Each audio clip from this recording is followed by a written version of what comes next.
All right, we'll go ahead and get started. Good evening, and thank you for joining us for tonight's roundtable discussion about the impacts of place, space, climate change, and race.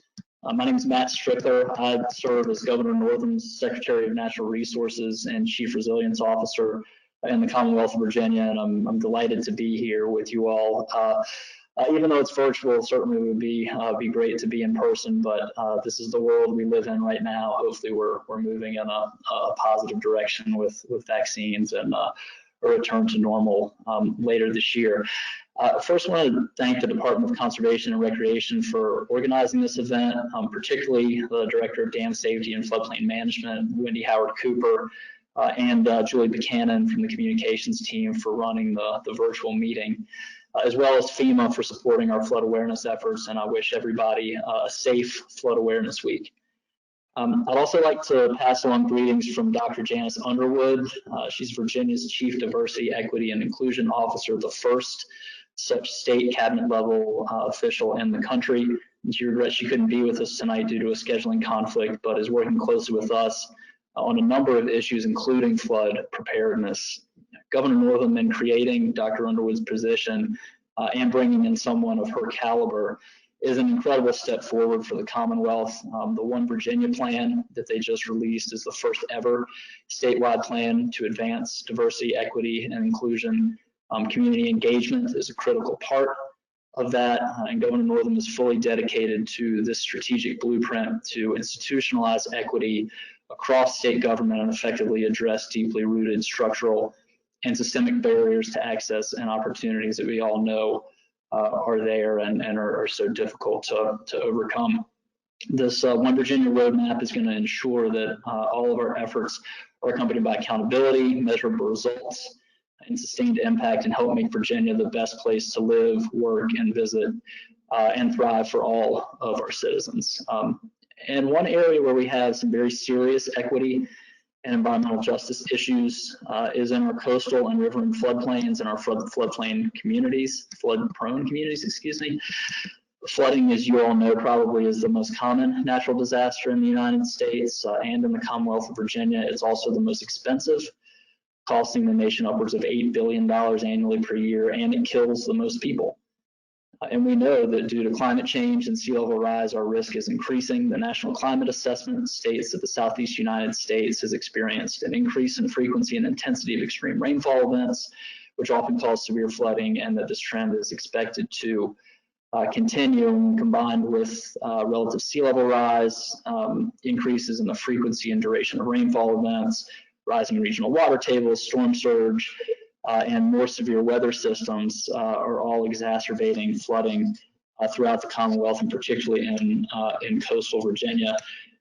For example, in Hampton Roads, our incidences of recurrent flooding have increased from less than 2 days on average of recurrent flooding per year in 1960 to more than a week worth of days in 2014, and estimates project that the influences of wind-driven tides, coastal storms, may increase that number to 200 days of recurrent flooding per year by mid-century, which is incredible to think about, but this is the reality that we are facing. And while we are doing everything we can, I think in Virginia and now under the leadership of President Biden and Vice President Harris at the national level as well, to mitigate carbon pollution, we obviously have a lot to do in resilience, in the resilience space, and of course, not all communities are impacted equally by flooding.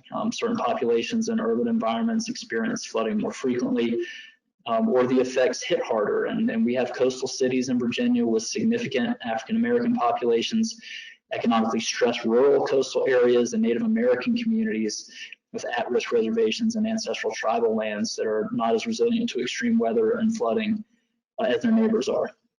We've seen historical development practices that have often placed low-income people and communities of color in flood-prone areas. The infrastructure in economically distressed communities is often in worse shape than it is in other places. These same communities rank high on federal social vulnerability indices and low on housing stock indices, which makes it harder for them to prepare to withstand flooding events. And these are serious problems of equity, and we recognize that. We know that we need to do more, and we need to do better. And so as Virginia takes really significant steps towards reducing flooding and preparing for a warming climate and rising seas, we're also working hard to ensure that these equity and environmental justice considerations are heard and addressed, and that these communities are equally protected. We've taken, I think, some really important strides towards making sure that as we're addressing the climate crisis, that we're ensuring that no community is left behind.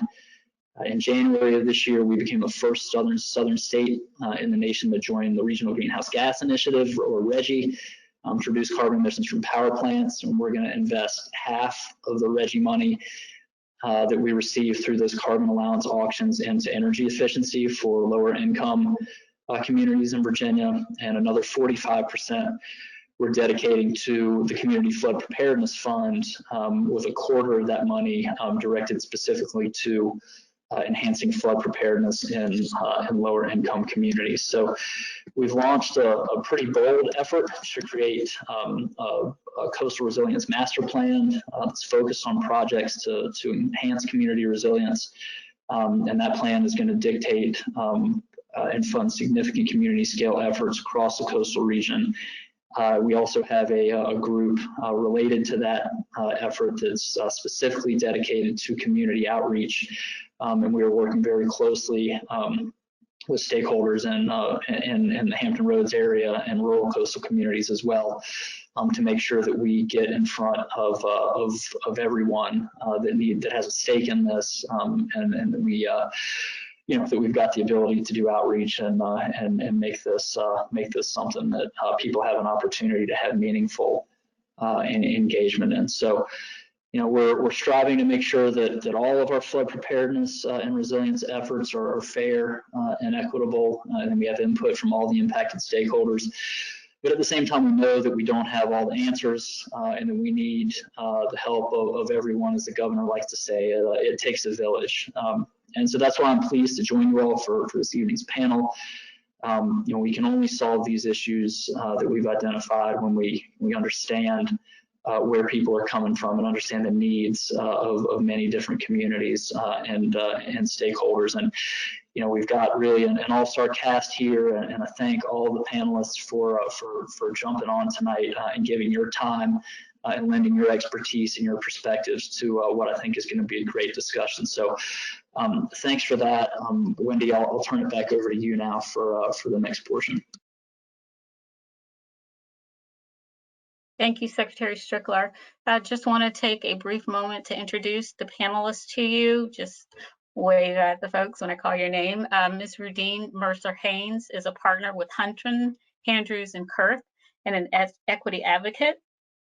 Dr. Mustafa Santiago Ali, Vice President of Environmental Justice, Climate and Community Revitalization for the National Wildlife Federation. Dr. Robert Nelson, Director of the Digital Scholarship Lab and Head of Digital Engagement in Vote Right Library at the University of Richmond.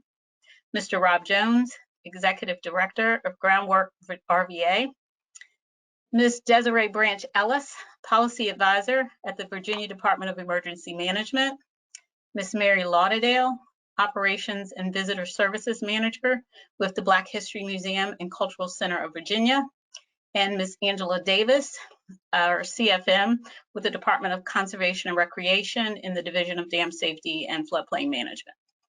So thank you all so much for joining us this evening. As Matt said, we have an all-star cast here, and I'm really excited for us to be here. And I just want to welcome our panelists and our audience here. I am Wendy Howard Cooper, the Director of Dam Safety and Floodplain Management with the Department of Conservation and Recreation, and I will be your moderator for the evening. Also assisting this evening will be Julie Buchanan. She is our Senior Public Relations and Marketing Specialist in DCR's Public Communications and Marketing Office. She is not on screen, but she is making sure that everything flows smoothly for us this evening. So as we move through the roundtable discussion, please enter your questions in the questions box. We will have a question and answer session at the end, and we will answer as many questions as time allows. This discussion is being recorded, and DCR will make the video and answers to all questions received available on our website at dcr.virginia.gov. Reference materials and panelist bios are in the handout section of your screen, so feel free to download those. And if you're having any difficulty staying connected during the discussion, plugging directly into your internet modem instead of using Wi-Fi may assist. So let's get started. So first, we will share a video from DCR, followed by videos from Reverend Lennox Yearwood, who is the president and founder of Hip Hop Caucus, and our partner, the Black History Museum and Cultural Center of Virginia. Julie, take it away.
Welcome. I am Rev. Lennox Yearwood Jr., President and founder of the Hip Hop Caucus. We are a national, nonpartisan, nonprofit that uses the power of hip hop cultural expression to empower communities who are first and worst impacted by injustice. I want to personally thank you for being here today for this important discussion regarding environmental injustice and specifically how flooding is impacting Virginians. This is a topic I can speak on at great length, as our team has spent years studying the negative effects of sea level rise and racist urban policies and how they have created a climate crisis for the St. Paul's district in Norfolk. For those who aren't aware, the residents of the St. Paul's district are at risk for a Katrina-like disaster and are currently being displaced from their homes. These climate threats are a matter of life or death. But it is not just happening in Norfolk. It is happening across Virginia and the United States. These climate events are the direct result of redlining practices that began during the New Deal. Redlining pushed Black people and other people of color into the urban center of American cities. Data collected from 108 cities across the country by researchers at the Science Museum of Virginia and the Portland State University reveal that many of the nation's historically redlined districts now contain the hottest areas. As a result, residents of these areas face not only climate threats, but also a disproportionate risk of heat-related mortality and health impacts associated with heat and carbon pollution. You will learn more about how racist urban policies have contributed to flooding in Virginia during today's roundtable and the events of Virginia Flood Week. Please take the information you learn and share it with others. Use it to advocate for climate-forward policies in Virginia. I also invite you to learn more about what is happening to the people in the St. Paul's district in Norfolk by viewing our stand-up comedy special, Ain't Your Mama's Heat Wave. You can view it for free during the Environmental Film Festival in the nation's capital, which opens online today. Visit ain'tyourmamasheatwave.com to reserve your spot at the virtual film festival. Thank you again for being here, and all power to the people.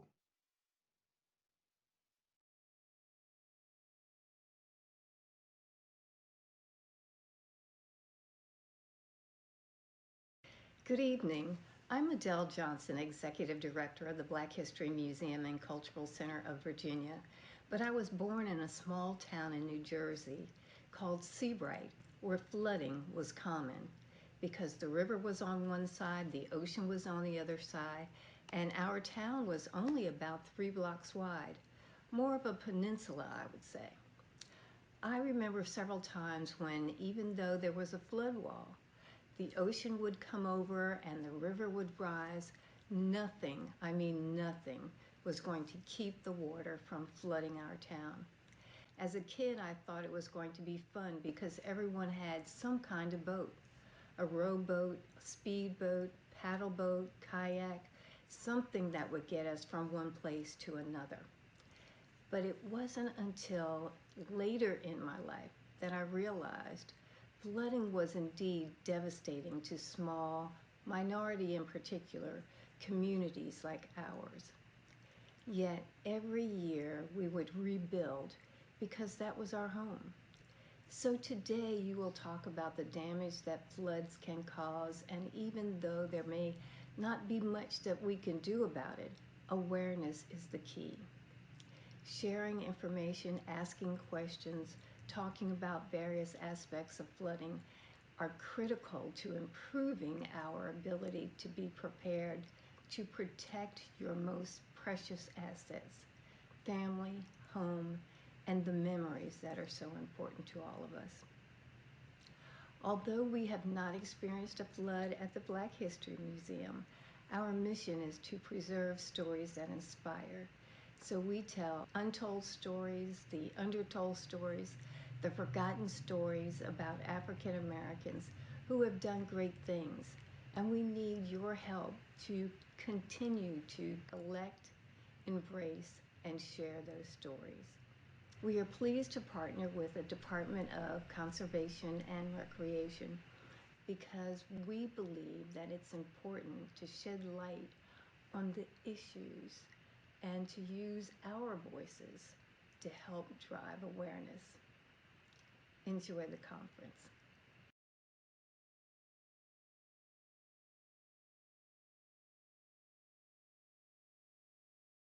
Thank you, Julie.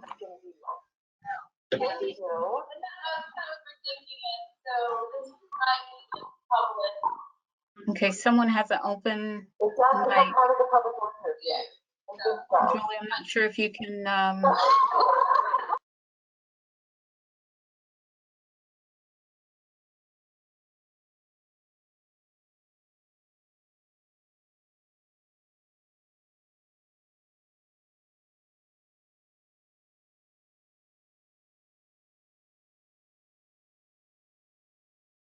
Hold on, Wendy. Sorry, you're muted. Hold on one second. This is Julie, the organizer. Please, if you're attending the webinar, make sure that you're self-muted. I'm trying to get the audio back for the panelists.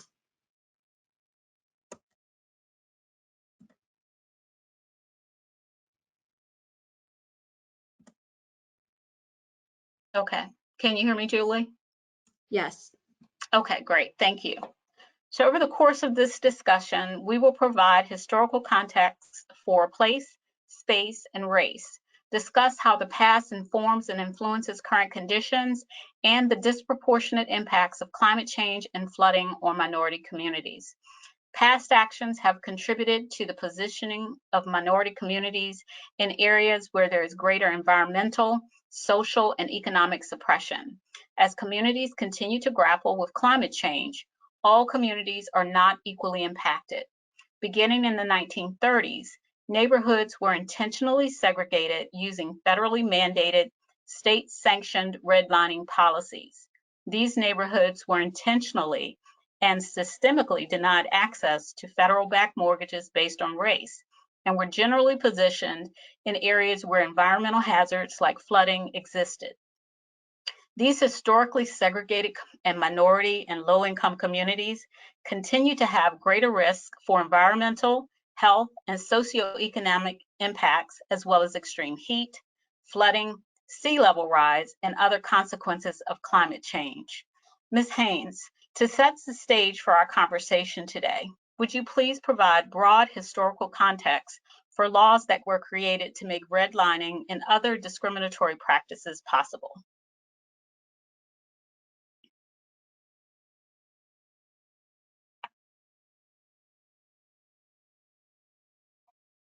Ms. Haynes.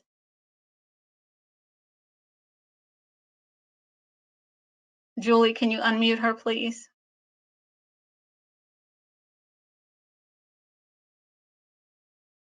Can you hear me now? Yes. Wonderful. Well, thank you for having me here today. So sure, I'm happy to give some context. Reverend Yearwood provided some context to it, but I think we need to understand exactly the origins of this. So redlining and other discriminatory practices that marginalize Black Americans find its origins in history as a direct response to the ratification of the 13th Amendment and the abolition of slavery. While Blacks were no longer enslaved as a technical matter, there are practices that were implemented at the local, regional, and federal levels that led to the segregation and lack of access for Blacks to housing, educational and employment opportunities, financial assistance, and healthcare. After the Civil War ended and during the period of Reconstruction, Blacks were given expanded civil rights through the passage of the 14th and 15th Amendments, which granted Blacks the ability to vote, acquire land, seek employment, and use public transportation. Even with this progress made, there was a systematic chipping away at the rights and privileges of Black people. In the South, Black codes and Jim Crow laws were prevalent. These were discriminatory practices enacted at the state and local level that sought to segregate and marginalize Blacks, that it impacted every aspect of their lives, including where they could work and where they could live. This denial of privileges and opportunities had the desired effect of making Blacks, once again, second-class citizens. These laws enforced segregation in public spaces, from parks to pools to cemeteries to residential neighborhoods. While Black codes and Jim Crow laws existed primarily in the South, there are discriminatory practices enforcing segregation cropping up all across the United States. First, there were exclusionary zoning laws, which were essentially local ordinances that prohibit the sale of property to Black people. And once these means were found to be unconstitutional by the Supreme Court, homeowners began including racially restrictive covenants in their real estate contracts and deeds that essentially banned the sale of homes to certain people. The intended results of these restrictions was to deprive Black people of homeownership.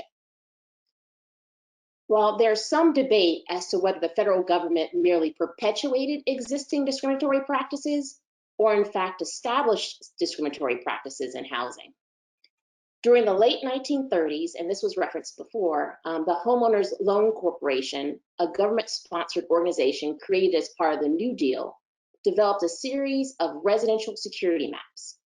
These maps graded neighborhoods in more than 200 cities based on the level of riskiness of long-term real estate investment.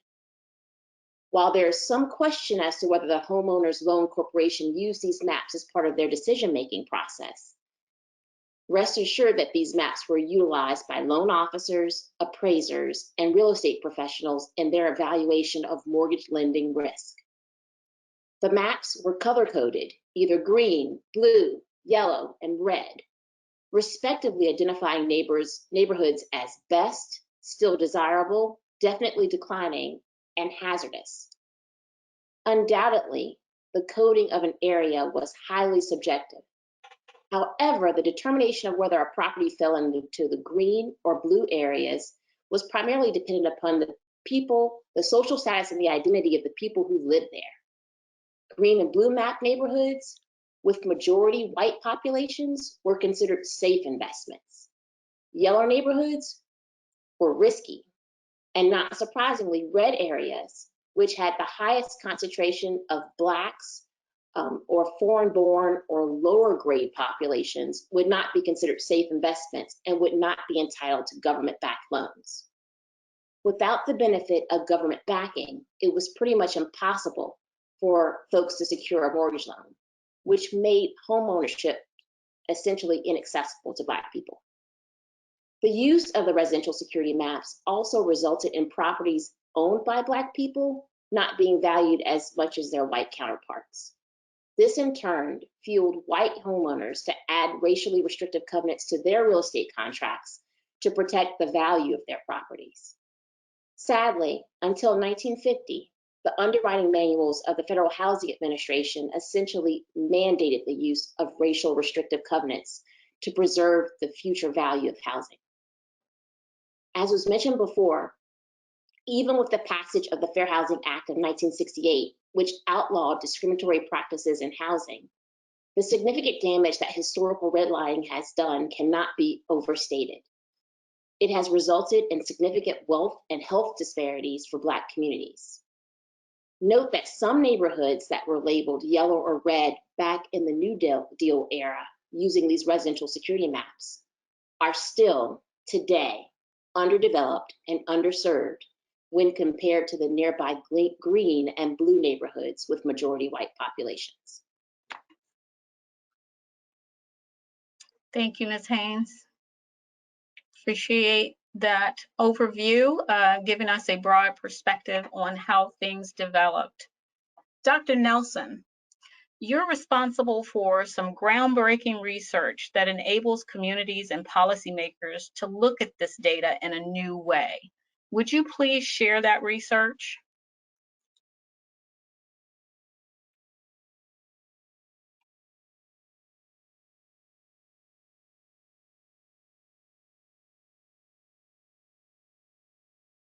If you are speaking, we cannot hear you.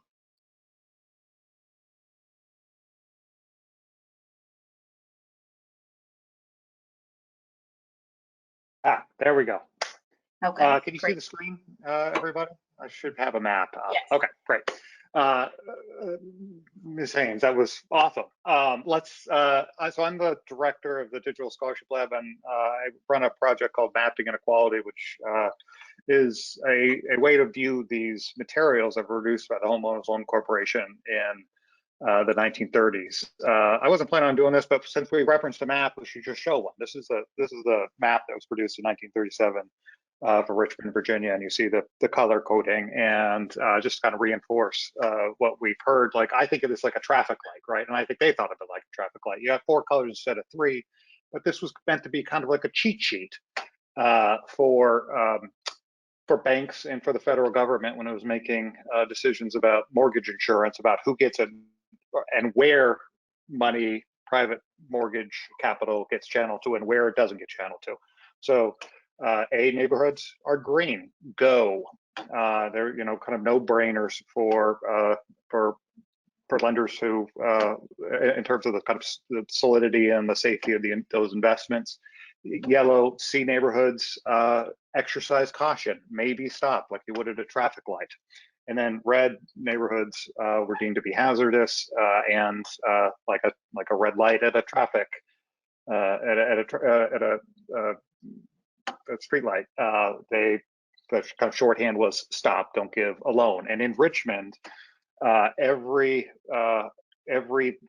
red line neighborhood, with the exception of like half a neighborhood in Manchester, was an African American neighborhood, and every white neighborhood, with exception of that one exception, was either given an A, B, or C grade.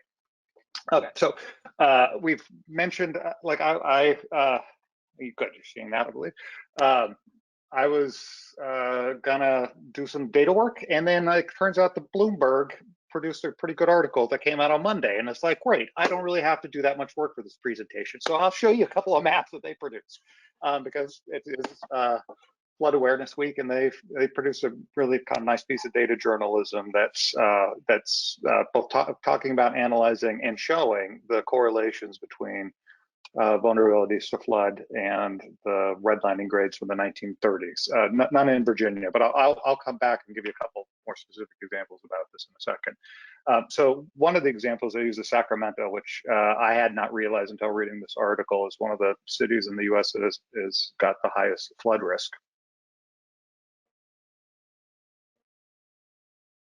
Because of the river, so the Sacramento River does run through there. They've got all these little creeks that are running in there. What you're seeing on the screen now is they've got them colored green, but this is both green and green lined and blue line neighborhoods, A and B neighborhoods. And there are the neighborhoods that were either redlined or yellow lined, D and C. And if you take a look at that, these are the homes and the blocks that are most at risk for flooding. And as you can see, they kind of visually correlate. They're concentrated in areas that were once redlined. So, then they run the statistics, and this is the case across the board. As you see, like Sacramento's got, obviously, as I mentioned, very, very high flood risk. But in New York, Boston, Chicago, Nashville, Birmingham, et cetera, there's a kind of marked difference between the flood risk for once redline neighborhoods and the flood risk for neighborhoods that were green lined and blue lined, A and B neighborhoods. And it looks like it's roughly about half. So it's about double in redline neighborhoods versus formerly green line neighborhoods. And let's see, I'll move off of this in a second. It's kind of similar map for New York. We won't dwell upon it. One is Chicago, same thing. One that was actually kind of an interesting exception is Miami. Miami is like bucks the trend in terms of where, like, think of the word bottoms. Bottoms has this association with being places of concentrations of poverty and places where neighborhoods of color are concentrated, and it's because they're at the low land. They were in places that were at risk of flooding. Miami is exactly the opposite, where the lowest land is the most expensive land. It's a land where, like, I think a lot of people are absentee in these. These are just bought up as investment properties. And neighborhoods of color are actually in the hills. Those are where the cheaper, just exactly the inverse of most cities in the U.S. So I did do a little bit of homework. I didn't just rely on Bloomberg. So I took the area descriptions, these survey instruments that they produced. There's 7,000 of them. It's quite a wealth of data. And I just searched for flooding. I just searched for the word flood in it. And the numbers I came up with were leaving out no flood risk, because that actually obviously is not what I was looking for. For flooding appears about 300 times in the area description, and 36% of those instances are in red line neighborhoods, 38% are in C line neighborhoods, and a mere 27 between A and B. So it's there, which is probably no surprise, right? Like or actually I should say it's at the intersection of where neighborhoods of color are, but neighborhoods of color are also consigned to the areas of greatest environmental burdens, whether those burdens be natural like flooding or those burdens be man-made like industry. And so I'm just going to give you a couple examples and just a little bit of a heads up that there's some language that's a little offensive and a little jarring. So what we're looking at now is the redlining map for Philadelphia, and I just kind of picked out an example of this, and we'll look at the scan. And the detrimental influences was no sewers, undesirable Negro section of very poor property, flood hazard, vandalism, and then the underline, 8 feet below river level. And the point I want to make here is, like, they're thinking both about the people that are there are an undesirable influence, and they're thinking about these environmental burdens. And these both reinforce one another, and there's no accident these two are listed together. Give you one more example of another D neighborhood. This is Syracuse, New York. And the scan, let's jump into here. This says, and I'm looking at the description and characteristics of area. It's an area 50% developed low flat land on west subject to seasonal flooding. Many shacks and spotted with singles and many types, all in poor condition. There's been little change except downward for the past 15 years. Good schools, fair transportation. I'm going to mispronounce this. Onondaga Indian reservation borders on this area. On the south, the cosmopolitan, a mixture of inhabitants, many half-breeds. I mean, that's the most offensive thing. Few homes for rent, many on relief. Just making the point, this is not just about African-American neighborhoods, but I think we were talking about Native communities being in places that have a lot of flood risk too. And one final example, this is an A neighborhood in Stockton, California. And they say of it that it is, and this is the description of terrain here at the top. It is level with no construction hazards. Low elevation indicates threat of flooded basements at time of high tides because of hydrostatic pressure. This is ameliorated, however, by a city pumping plant, which is operated to overcome this hazard. So, and the point, I just wanted to bring these things up. So this is an odd exception where you've got an A neighborhood that got flood risk, but there's also the infrastructure that is invested in this to mitigate that flood risk. So this is not just about like where people are, but also about where investment is made, obviously, to mitigate and ameliorate certain environmental burdens and risks. And then I'll just end by quickly come back to a Virginia example, the Fulton neighborhood in Richmond, or at least the neighborhood that was formerly Fulton in Richmond, I should say. So this is in the 1930s. I'm going to change this. This was D7 as a redlined neighborhood. And 30 years later, it's an African-American neighborhood. And 30 years later, in the mid-60s, the City Council of Richmond targeted this as an area that it wanted to do urban renewal. And urban renewal often meant like wiping a place clean and displacing residents, relocating them, usually with inadequate support, sending in bulldozers and wiping areas clean. People of Fulton really put up a fight for this, and they wanted to be involved in the planning process. So you had, on the one side, you had the Richmond Reinvestment and Housing Authority, which wanted to wipe this place clean and repurpose a lot of it for industry. And on the other hand, you had the community itself that said, there's a lot of money in urban renewal, and we would like some of that money for conservation and rehabilitation of our houses, and use that money to invest in our community. And there was some effort to work together and find some kind of compromise between this, and the community really put up kind of stout resistance to this effort to kind of wipe the neighborhood clean. And what ultimately did them in was a flood. So in 1972, Hurricane Agnes came in, and it flooded much of the lower area and displaced 50 families. And that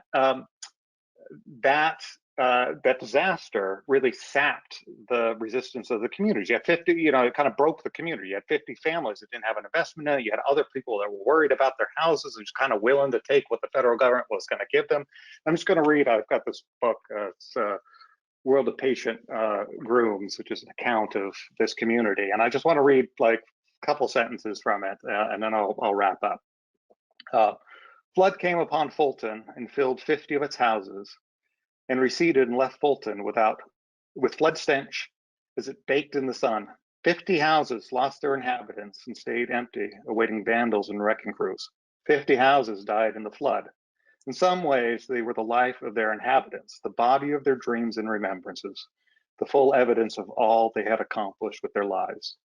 And the inhabitants of those 50 houses were part of the life of Fulton. The flood took from Fulton a portion of its last life when it took people like Charlie, Barbara, and Minnie Flukes.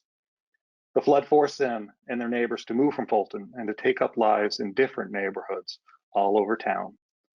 Fulton lived and died with the flood, but mostly it died. The spirit died. The final end began with the flood. And so the final point I'll try to make is, which is that flood, it's not just that lack of investment creates more vulnerability to these kind of environmental disasters like flooding. Disasters like flooding also kind of undercuts the political power and makes these communities more politically vulnerable because they have to deal with all the health issues and the environmental issues that come with living in these under-resourced areas. Thank you.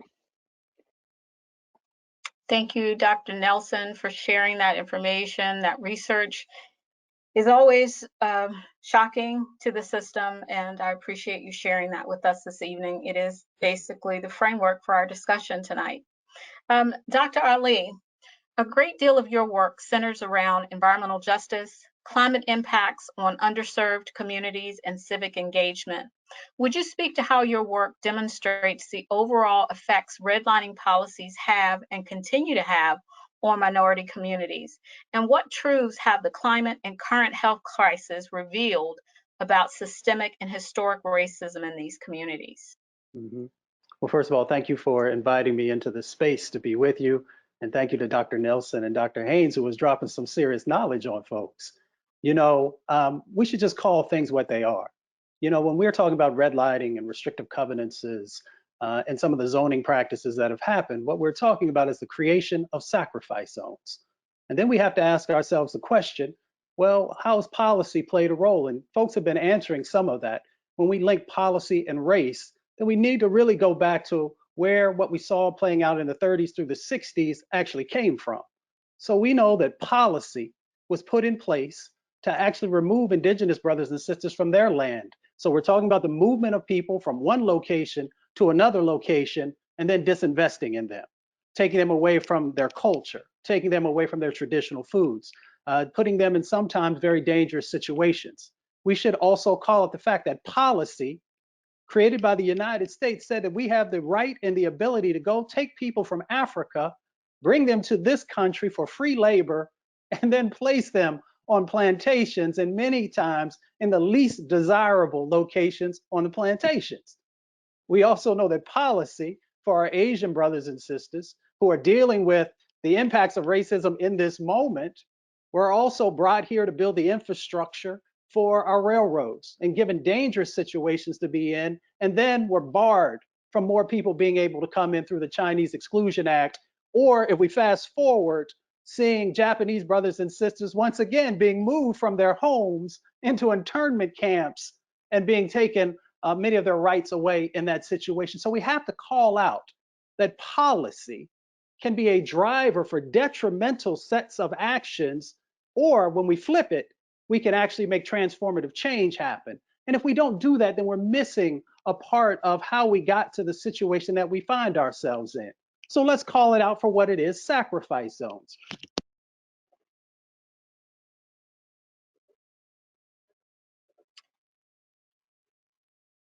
We can't hear you, Dr. Ali. I think we lost your sound.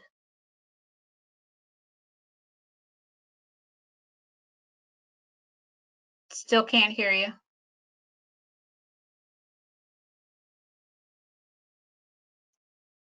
Can you hear me now? Yes. All right, I'm coming live and direct at y'all for the next 7 minutes.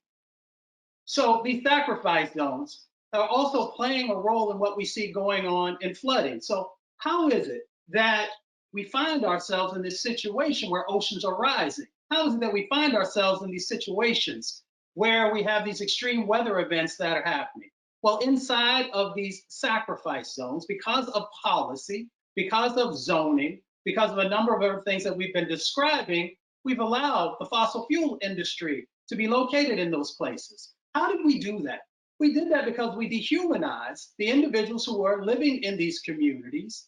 And we said that, you know, they don't have as many rights as others. And some of that is tied to voting and how if you overlay many of these places that we're talking about today, you will see that there were attempts and successful actions to actually limit people's ability to be able to vote, because people understood that if folks voted, they wouldn't allow certain things inside their communities, and they needed places where they could put things. So primarily, we find that fossil fuel facilities, that one, have been making people sick, shortening people's lives. We now know also is playing a role in warming up our planet. And when the planet is getting warmed up, as everyone has been talking about, oceans rise, we have microbursts, we have these extreme rain events that are happening time and time again that, of course, are contributing to not 100-year floods, but in some examples, 500-year floods. And then also we've seen these dynamics that are going on where you have the flooding and the water that is rushing through the land and then meeting a rising sea and all the dynamics that go into that, which I'm sure we will unpack as we go forward. But what does that look like in the next couple of minutes? You know, we've got these double and triple whammy situations that are happening inside of our most vulnerable communities. And let me just call that out, because sometimes folks use these terms and folks aren't sure who we're talking about. So we're talking about African-American communities. We're talking about Latinx communities. We're talking about Indigenous brothers and sisters. We are talking about lower wealth white communities. We're talking about Asian and Pacific Islander communities. As that group of folks who have traditionally been disproportionately impacted in relationship to policy. And there are communities like in Baltimore, where Freddie Gray died because of being exposed to lead, but also where there were major floods that have happened in Baltimore. There are communities like Princeville, North Carolina, founded by freed slaves and has been through 2 major floods back to back. And then without the infrastructure being supported in place to actually be able to rebuild. So a freedman community such as that hasn't traditionally had the resources that other communities that will be pointed out have had. So it's difficult for them. So you often hear first and worst hit. That is an example of that. Or you can go to communities like Turkey Creek in Mississippi, once again, founded by freed slaves, when you've had all these different dynamics going on where now they have flooding that is happening, but they've also been able to revitalize. I hope we get a chance to talk about that. And then you have examples like the Manchester community in Houston, Texas, also on the Gulf Coast. All of these are coastal areas. There's the Manchester community, a hardworking Latinx community, where you have fossil fuel facilities as far as the eye can see. And then the floods and the hurricanes came. And then all of the flooding also started to move all these toxins around. So the people not only have to deal with the breathing of toxic fumes all the time, but also how they are now playing a role in the impacts that are happening to them from flooding. And then, of course, you can just move a little bit further around the coast to go to Port Arthur, Texas. Once a incredibly hardworking, middle-class African-American community, and because of the flooding that's been happening and because of the pollution that they're dealing with, culture has been eroded. Jobs are gone. So then in these sacrifice zones, the only alternatives that are left is to continue to pile on more of these toxic types of facilities. So if we're going to have a conversation, an important set of conversations around flooding, then we have to also understand what is it that is driving that, and how do we then make sure that the places that have been disinvested in, which are those vulnerable communities that I talked about, how do we flip it? How do we change that dynamic? Because when we don't, this is what happens in closing. In our country right now, we got 80 million people who are uninsured and underinsured. And when you overlay many of the locations that folks are talking about, you'll find higher levels of folks who don't have insurance or don't have any insurance. So when the floods hit, when these other impacts from that, then it's harder for them to be able to bounce back. You also will find that you got 24 million people in our country right now who are dealing with food insecurity. So we also understand that when you have these events happen, it takes away the ability for folks to be able to, one, grow their own food, and two, to then be able to, supermarkets sometimes disappear, other stores disappear because they can't rebuild or they don't see the value in rebuilding because we have lowered the value inside of so many of these communities. You'll also find, because I like to tie it into what all is happening, we got 500,000 people every night in this country who are housing insecure, who are homeless. When the floods hit, many times people are displaced, as many folks on this call know, and then you lose generational wealth. Because when you lose your home, that's one of the ways in our country that you can actually pass wealth from one generation to the next.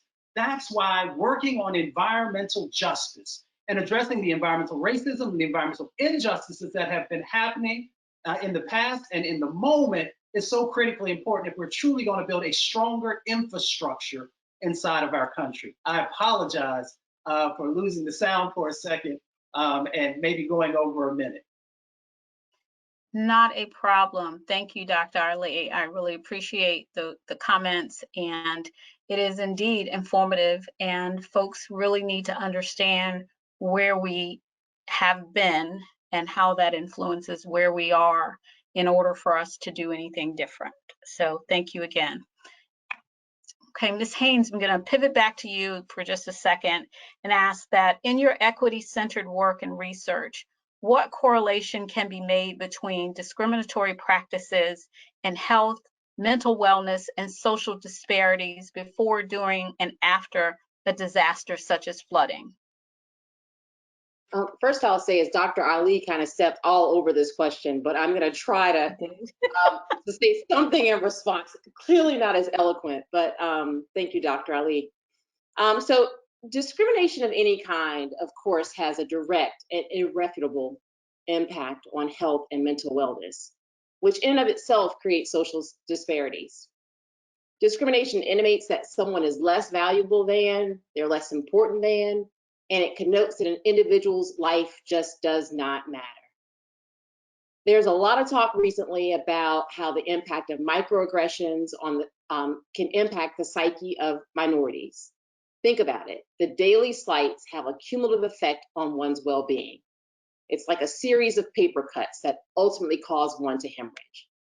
Now let's think more broadly about the cumulative impact of this discrimination, even the sacrifice zones that Dr. Ali spoke about, and having access to the basic building blocks of life, such as access to quality health care, education, employment, affordable housing. Now throw on top of all of that a disaster, such as flooding. No doubt the trauma is exacerbated, the impact is exponential, and that impact can be felt across generations.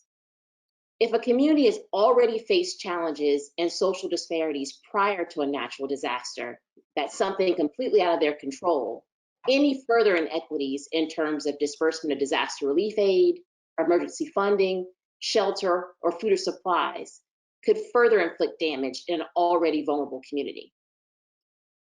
I think it's also worth mentioning the effects of when people most impacted by discrimination start to internalize the discrimination.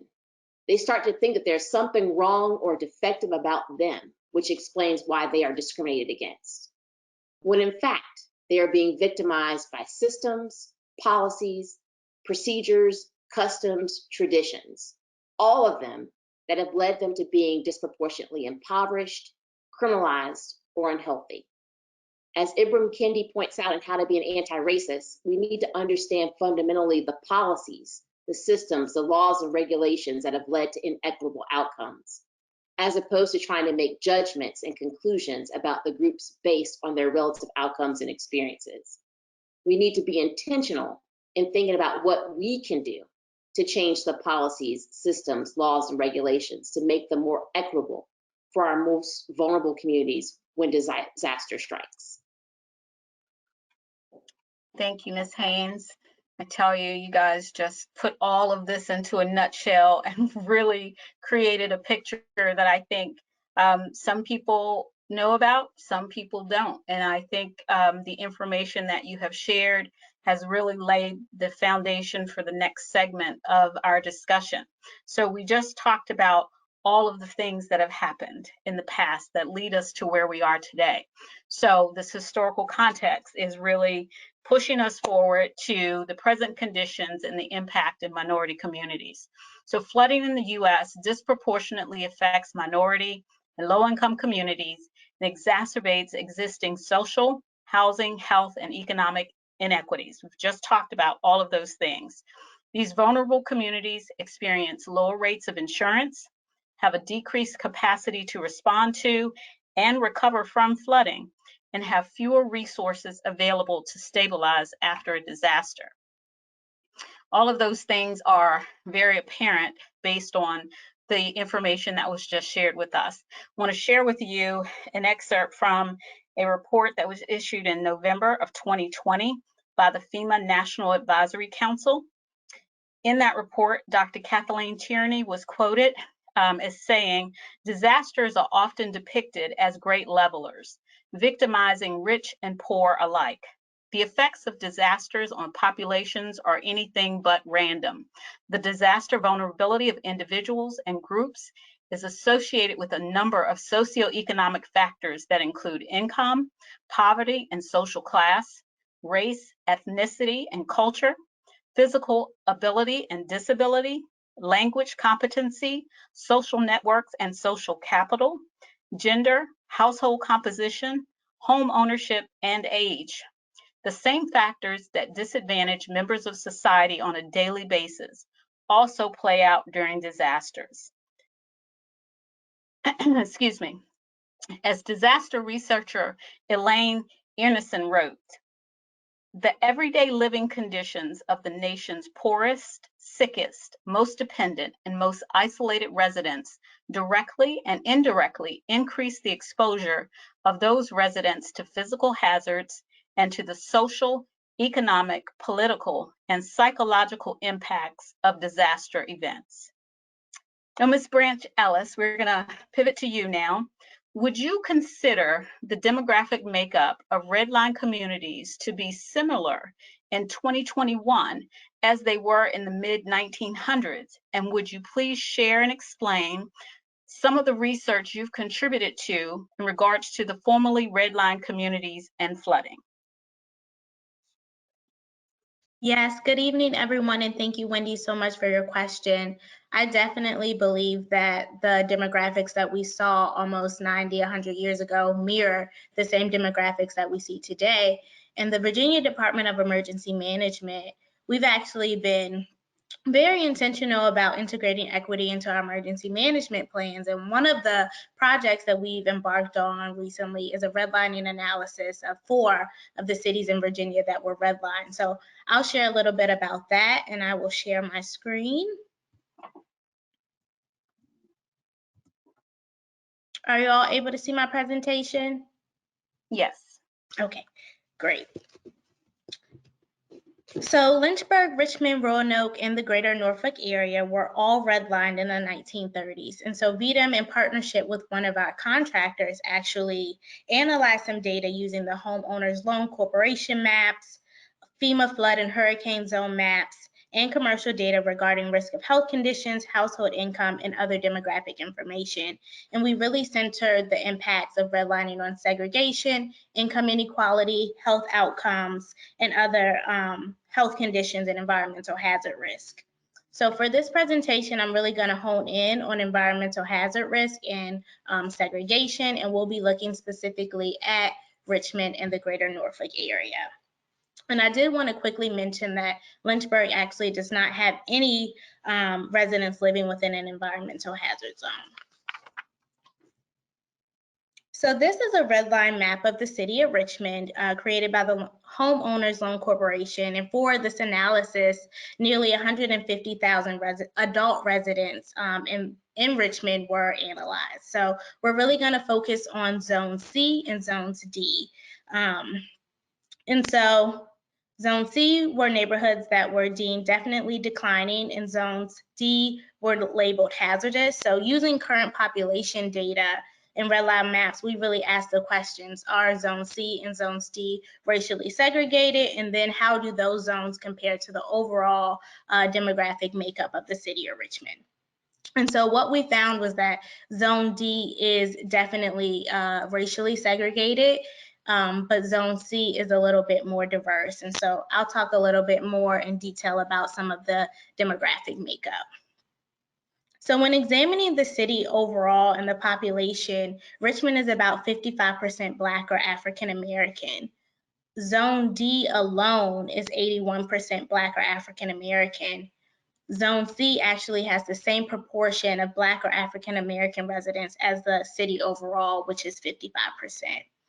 And so we really wanted to compare Zones A and Zones D to see if there were differences. And like you can imagine, there were stark differences between the two. Zones, I'm so sorry. Zones A and Zones B were deemed best and still desirable, and Zones A and B have predominantly white residents. Zones A population of white residents is 87%, and Zones B population of white residents is 79%. And there's about a 75% difference in the proportion of Black residents between Zones A and Zones D. So they're a pretty big difference. And so now I just want to talk a little bit about our environmental hazard zones. And for this analysis, we did define that as living in a flood or hurricane zone. So we did broaden it a little bit. I know this is Flood Awareness Week. So although the overall percentage of residents living within an environmental hazard zone is only 2% in Richmond, but the residents who do are disproportionately Black or African American. And they specifically live in Zone C and Zones D. So actually 89% of residents living within an environmental hazard zone in Richmond are Black or African American. And the same thing, we can see the same type of proportion when looking at Zone C. There are actually 84% of residents in Zone C that live in an environmental hazard zone. And so when you compare that to Zones A and Zones B, there's really a big difference. There are no residents in Zone A that live in an environmental hazard zone, and Zone B actually has less than 1% of residents that live in an environmental hazard zone, and those residents are white. And so now I want to transition to the greater Norfolk area. So this is a map of the greater Norfolk area, including Norfolk, Portsmouth, Chesapeake, and Virginia Beach. And for this analysis, we assessed over 644,000 adult residents. And so when assessing this data, it's also clear that Zone C and Zone D are racially segregated, while Zone A and Zone B are predominantly white. So Zones D population is actually 79% Black or African American, and that's actually greater than the total overall Norfolk population of Black or African American individuals, which is actually 48%. Zone C population of Black or African American individuals is also greater than the Norfolk overall percentage at 54%. And so compared to Zones A and Zones B, which are predominantly white with a white population of 73% and 77% respectively. So we wanted to compare Zones A and Zones D, and of course, there is a difference. There's about a 60% difference in the proportion of Black and African American residents there. And when comparing Zones A and Zone C, there's actually a 66% difference in the proportion of Black and African American residents. And we can also see a difference in Zone C, which there is a 25% difference in the proportion of Black and African American residents. And so now I want to transition and talk about the environmental hazard risk in the Norfolk area. So on the left-hand side of the map, you can see a map highlighting areas in Norfolk with a high concentration of vulnerable households. And so we use a number of population vulnerability factors to determine that. And also these residents also have a high hazard risk, meaning they live in a household in a flood or a hurricane zone. And this map was actually created by our team. And on the right, you can see the similar map that we've been using, the red line map by the Homeowners Loan Corporation. And so first, I do want to focus on the map on the right. And so almost a quarter, or 24% of residents in the greater Norfolk area, live in an environmental hazard zone. Zone B, which was labeled still desirable and color-coded blue, has the highest percentage of residents in Norfolk that live in an environmental hazard zone. They have about 59% of residents. And so Zone C, which was deemed definitely declining, has about 54% of residents living in an environmental hazard zone. And Zone D, deemed hazardous, has 22% of residents living in an environmental hazard zone.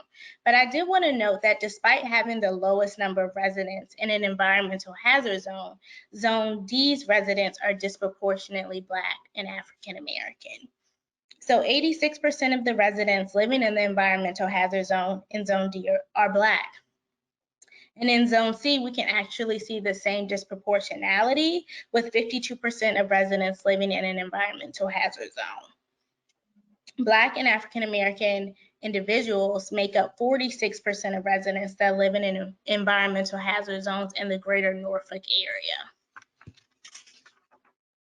And so now I really want to turn our attention back to the map on the left, highlighting the areas with a high concentration of vulnerable populations, and also they have a high hazard risk, and also compare that to the map that we see on the right hand side, and there really are similarities. You can definitely see some of the areas that are more darker blue on the left hand side mirror the same neighborhoods that were redlined. So it's 90 years later and we can still see how this has been impactful. And so I think this is something that we're really considering at VDEM. We've done this analysis, like I said, with 4 cities in Richmond, and we've been providing this type of data to the localities and looking at it at a state level. Are you all still able to see my screen? Yes. Okay. I just can't see it anymore.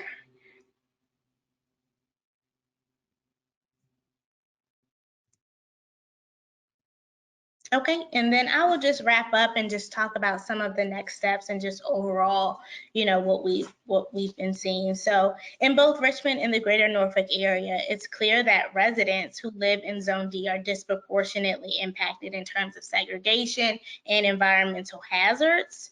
And the same is true for economic inequality and health outcomes, which I didn't really get into today, but we do have this same data on those risks as well. And out of the residents in Zone D, the majority of the residents experiencing these negative impacts are Black and African American, and the same is actually true to a lesser degree to residents in Zone C. So VDEM is using this analysis and other equity analysis to guide planning and mitigation and policy and things like that. And so for this particular redlining analysis, higher priority neighborhoods were identified, and VDEM is really thinking innovatively about the best ways to equitably allocate resources. I've been working, in tandem with our grants team to really think about how we can make our grant allocation more equitable. Does that mean providing resources to our local governments, maybe a grant writer, or, giving them more capacity so they can write grants? We're really talking to them about, the best way to use this data.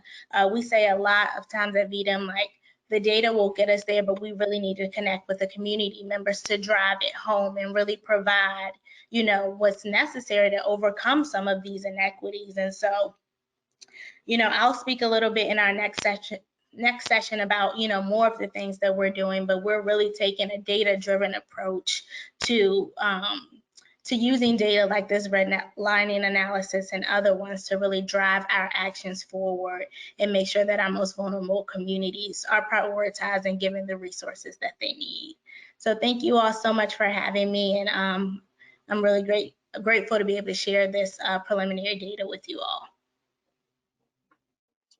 Thank you, Ms. Branch Ellis. That was incredibly informative, and it is always good to be able to see where the rubber meets the road in our own neighborhoods, and really being able to hear that you all are operationalizing this data to make equity-driven decisions, and that is where we need to be. All righty, Ms. Davis, you are next up on deck. So your question: how does the legacy of redlining and racially restrictive covenants contribute to the disproportionate impact of flooding and other natural hazards on minority communities. I know we've talked about a lot of this already, but I know that there is more to say. There definitely is. As previously pointed out, relocating to a more desirable or less risk-averse area was not legally possible for Black families. Limited Black spaces became more densely populated over time, which continues to expose a greater number of people to environmental hazards. We see today that urbanization increases damage per residence, but redlining really concentrated individuals in the most impacted areas. So if we talk about the 4 areas in Richmond that were redlined in the early 1900s, starting with Roanoke, which does include the city of Salem, Roanoke City, Roanoke County, and the town of Benton. Roanoke's terrain is mostly mountainous, and the population is concentrated within a valley. There are also 13 creeks and tributaries, which have drainage paths through the city. It's no surprise that the path in which water flows during a rain event and naturally drains is through most of the redline neighborhoods. We've also found that in areas with a close proximity to the river, we're all classified as either red or yellow. The Roanoke River itself has been a source of flooding for centuries in this region, and those areas closest to the river have been repeatedly impacted. The landscape also contributes to water moving quickly with a high velocity, which induces the flash flooding in that community. Every decade for the last century, a major flood disaster has turned catastrophic for this region, including the deadly Election Day flood of 1985. In the city of Lynchburg, redline neighborhoods have steep, sloping topography, which give off the flash flood effects similar to the Roanoke area. The city itself has been urbanized since the 1800s, and a railroad track runs north to south through the middle of the city. The land situated between the railroad tracks and the James River is where the redline neighborhoods in Lynchburg are designated. As Desiree mentioned previously, nobody lives here currently, and that's mostly because the structures were eventually abandoned due to catastrophic flooding. Similar to Roanoke, flash flooding is a major issue that's been known, even though people have been placed in those locations. For the city of Richmond, flooding has been the most significant and natural hazard. The city is somewhat hilly in portions and relatively flat in others, and the James River Fall Line does run through the city center. To the east of the fall line, terrain can be considered rugged, where there are many short and steep tributaries and ravines. While there are mapped floodplains throughout the city, a lot of the tributaries and ravines are not large enough or cover drainage areas large enough to be mapped for 100-year floods, even though they experience repeated flooding. Due to the landscape, this area of Richmond experiences flooding during average rain events, not just those huge microbursts, not just from hurricanes, but truly everyday rain events. In the greater Norfolk area, which does include Newport News, really the entirety of the Hampton Roads region is subject to flooding, whether it's riverine or coastal flooding. The area has been urbanized since the 1700s, and the built environment does contribute to flooding issues we see today. The social vulnerability is clear, and the cycle of repetitive flooding is a one-to-one with formerly redlined communities. From what myself and other panelists have highlighted, the practice of redlining was done prescriptively as a means to deny access to property and equitable space, which essentially translates to increased risk of vulnerability.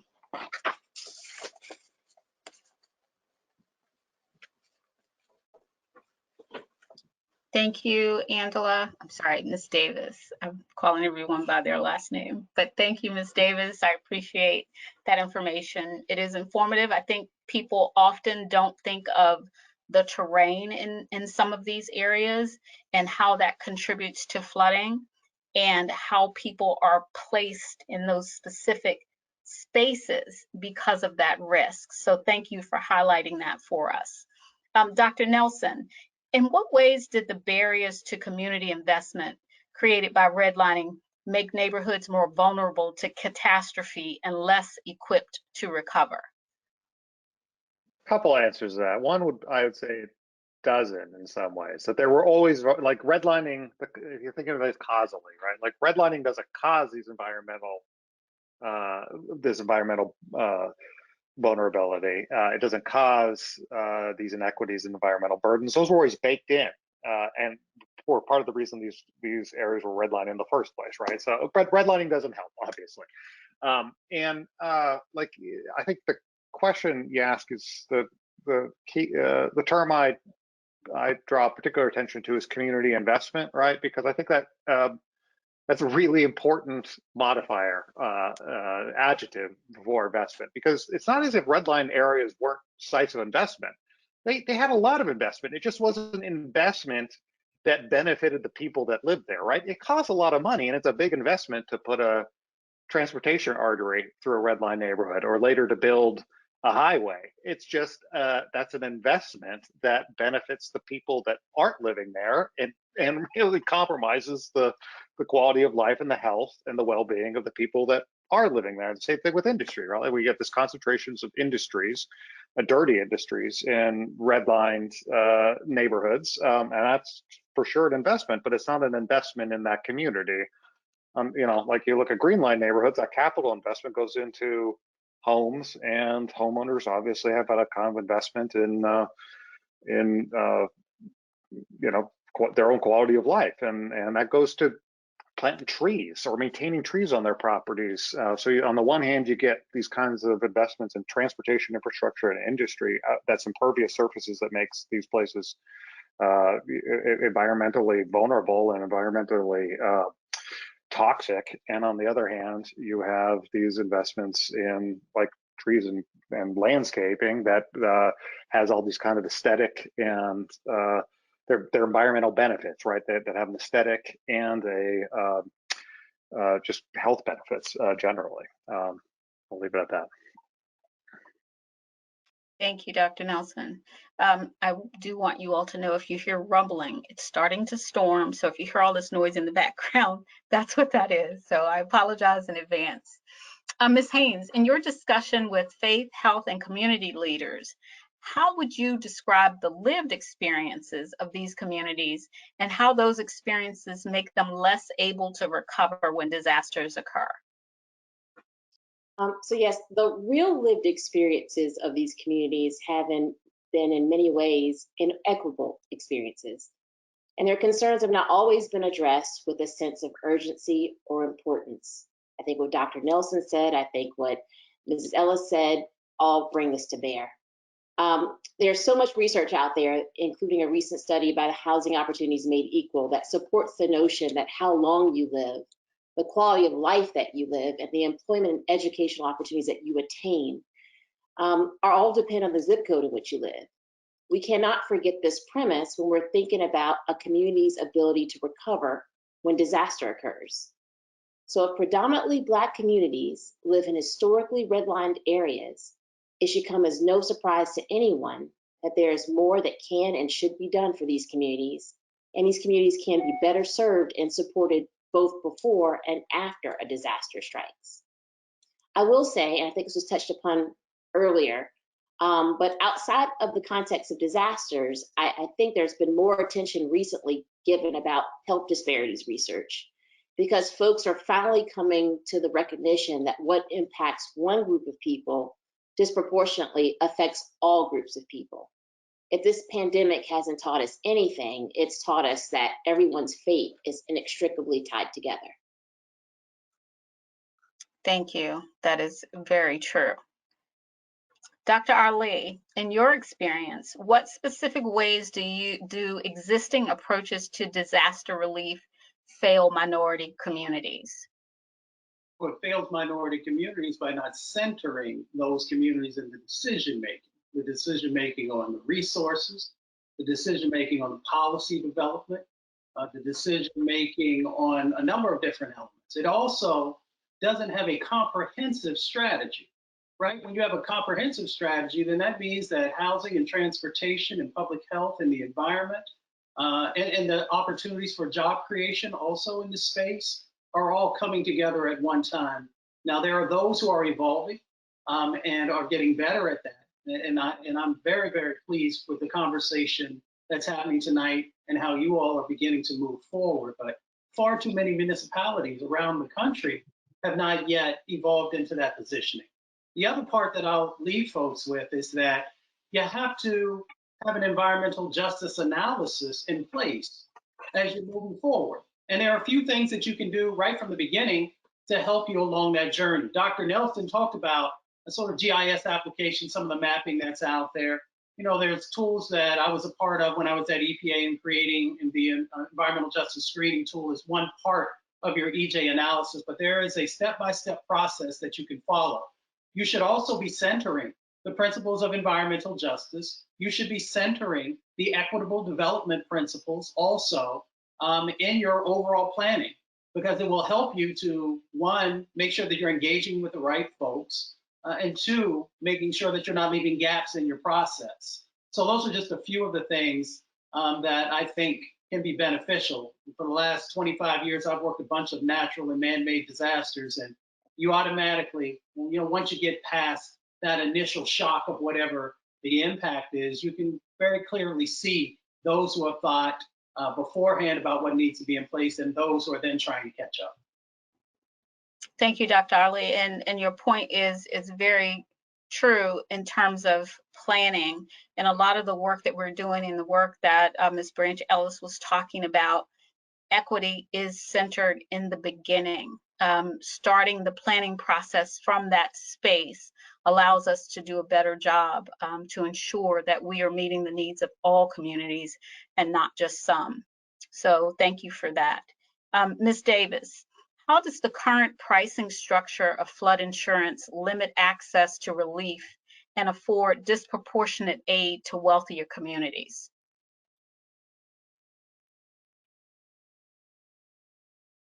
Can't hear you, Angela.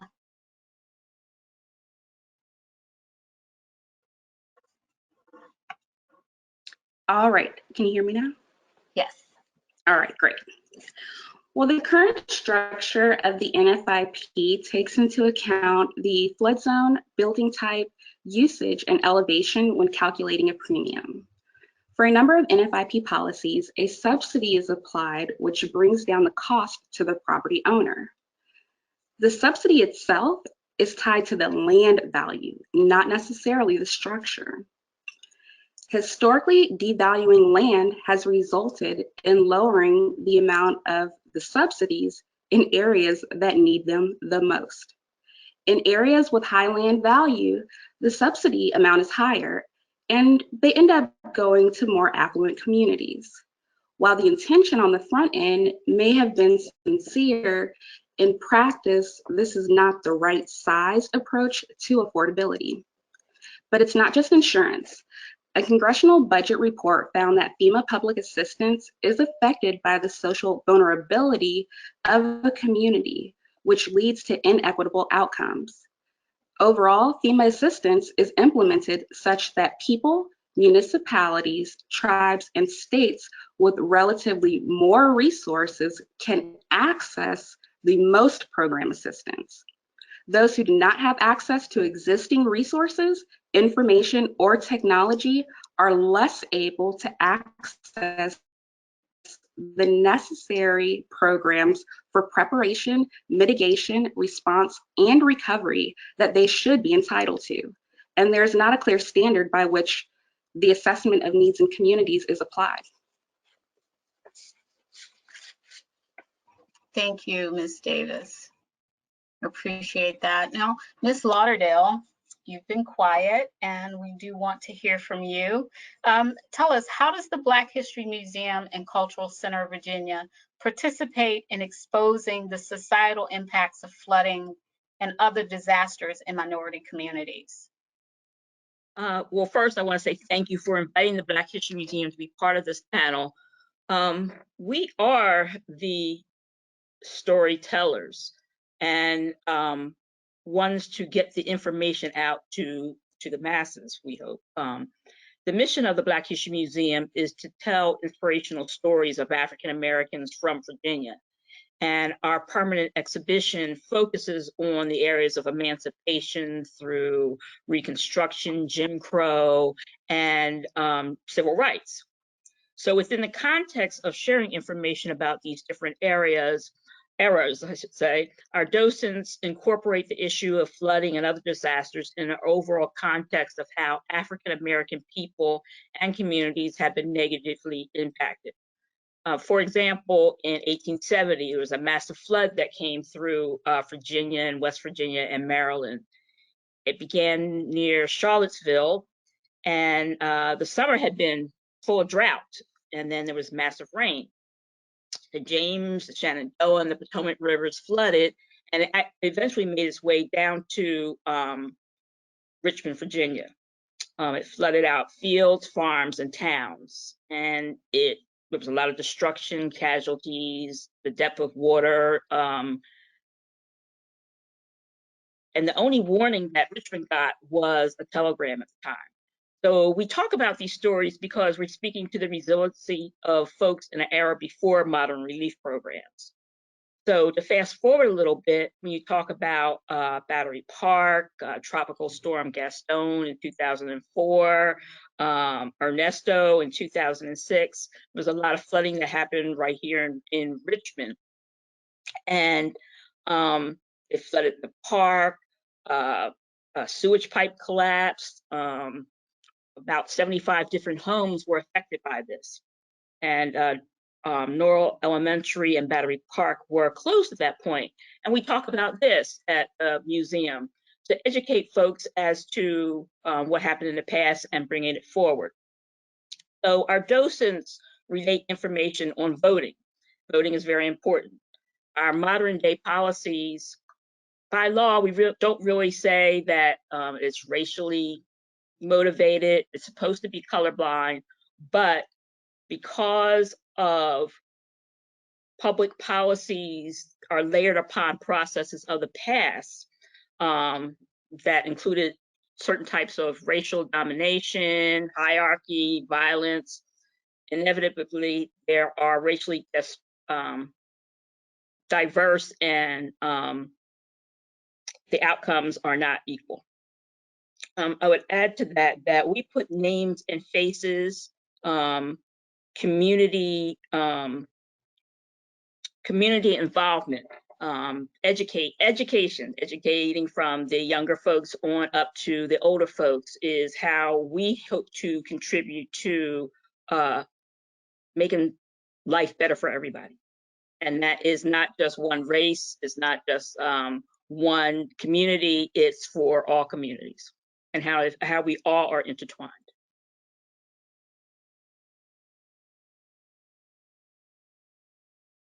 Thank you, Mary. You all are really the storytellers for our community, and nothing speaks more to the spirit than being able to see that art in the various ways that you all presented. So thank you for what you contribute and for telling those stories in our community.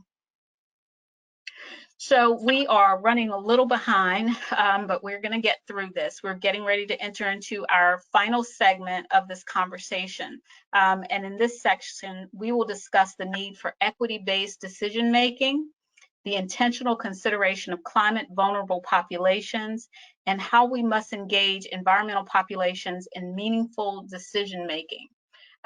There is some really good information in the attachments that are attached to this presentation, so that I hope you all will download those and read those. One thing in particular that I could like to mention from the FEMA National Advisory Council report is that the National Flood Insurance Program inadvertently assists the wealthier segment of the population by serving only those who can afford to buy flood insurance. By perpetually assisting larger communities that already have considerable resources, the smaller, less resource-rich, less affluent communities cannot access funding to appropriately prepare for a disaster. leading to inadequate response and recovery and little opportunity for mitigation. Through the entire disaster cycle, communities that have been underserved stay underserved and thereby suffer needlessly and unjustly. And there's another article in there from Mr. Charles Lee, who is an environmental lawyer and senior policy advisor for environmental justice at EPA. And he states, and this is critically important that we understand this, that understanding and operationalizing the concept of disproportionate impacts are critical to the next generation of environmental justice practice. We must better define, articulate, and analyze disproportionate impacts in a manner that is empirically based, analytically rigorous, and has an evidentiary link to systemic racism and the roots of the inequitable distribution of environmental burdens and benefits. As a Commonwealth, we must ensure we have transparent communication, accessible outreach and education, and must direct research, resources, and policy to address the inequitable distribution of environmental burdens in underserved communities. We must include and empower grassroots organizations, faith and nonprofit leaders, education and business leaders, and citizens in this effort to make meaningful change. This panel represents a cross-section of folks who help move the needle on this effort. There is a lot of work to do. Ms. Branch Ellis, what steps has Virginia already taken to increase equity in disaster mitigation and relief? And how has climate change been integrated into the discussion? Yes, thank you, Wendy, for your question. And like I stated earlier, the Virginia Department of Emergency Management has really been intentional about embedding equity into our emergency management plans. And we've actually included equity and prioritizing those most at risk into our strategic plan for the next 12 to 18 months. So we've really been taking intentional steps. And one of the things that we've been talking about that's so important is education and awareness.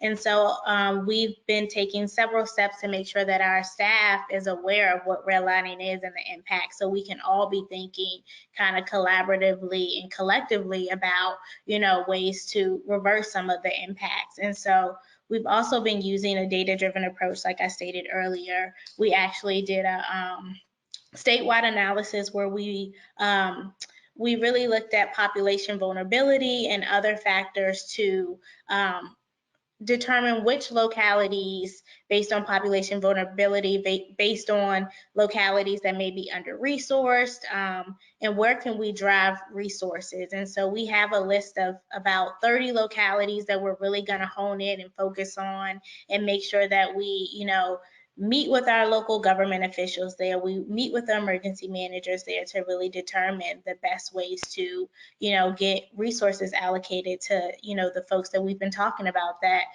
really need to have this to, survive, to make sure that, the impacts of flooding and other climate related issues, that they're building resilience, that they know about, different grants, that they have the ability to apply for grants. And if we need to be creative and think about new programs, that's where we're heading. And I'm really excited about the work that we're doing. And also the governor recently signed House Bill 2085, which requires local governments and interjurisdictional agencies to create plans that center on equity. So these are really great steps that we're taking in Virginia.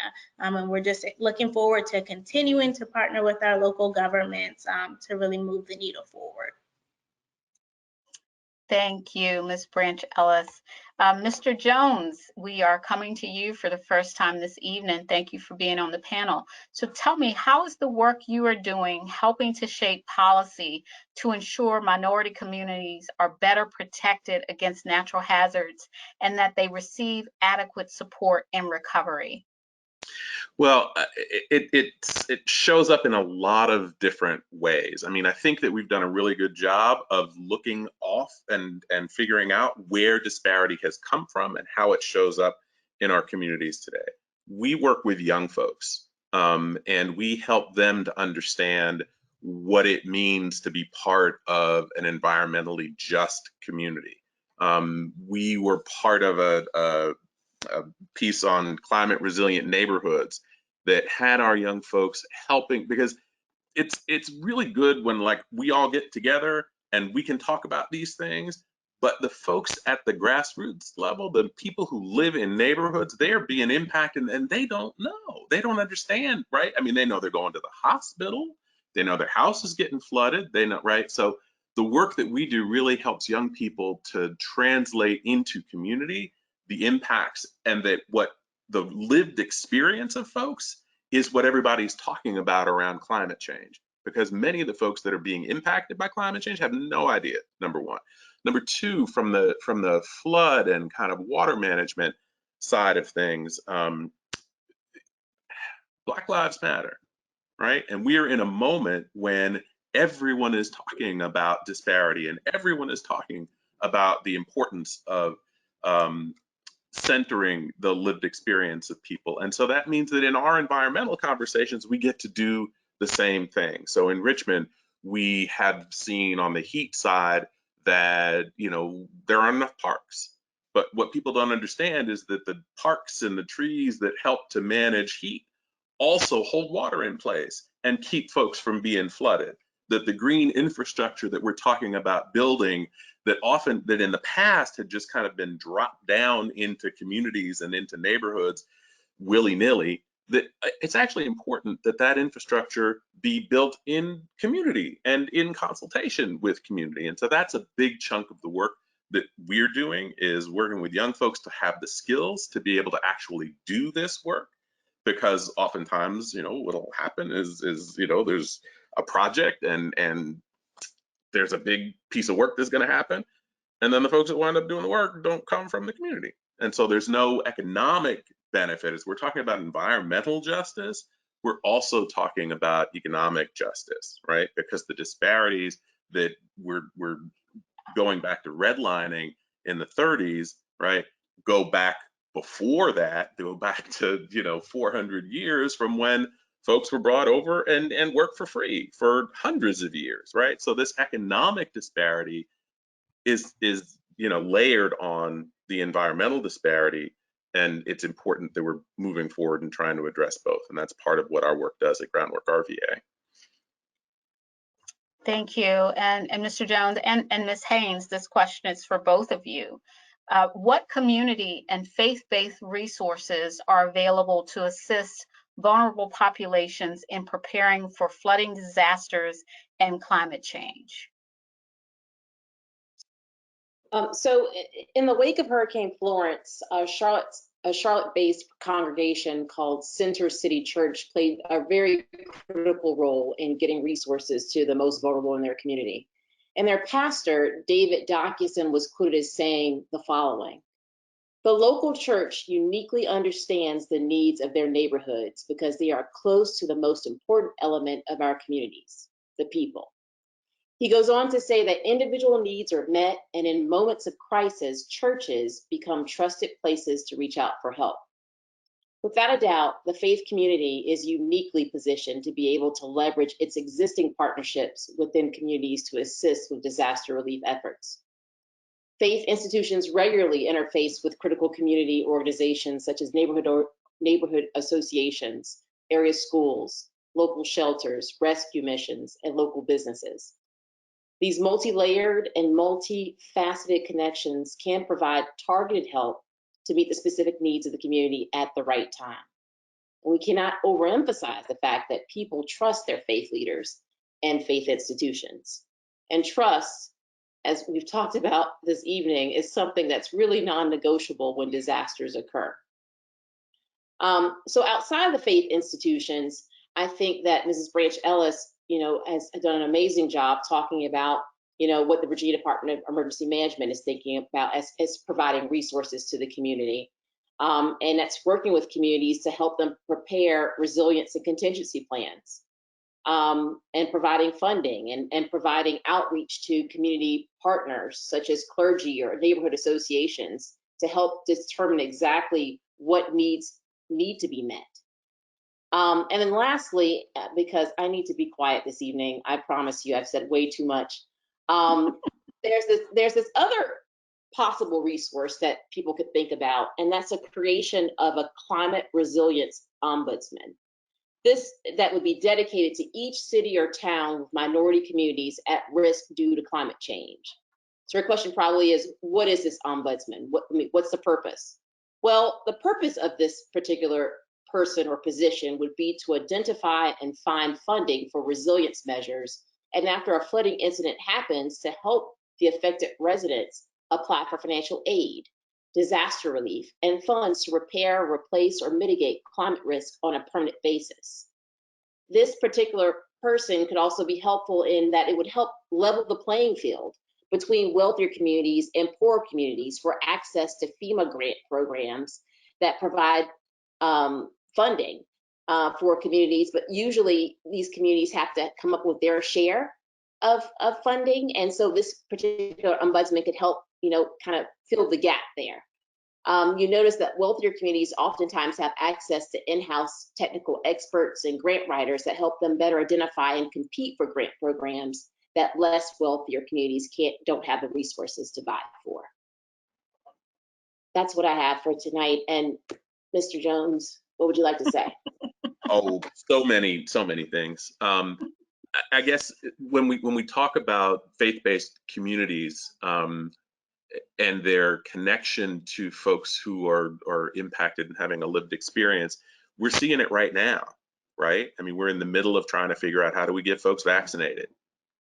And, the first run looks good, but by the time you need to get to actually where people live, who are they turning to? They're turning to faith-based communities because these are trusted partners, right? Folks at the community level know where the floods happen. They know what streets back up. They know what sewers aren't working.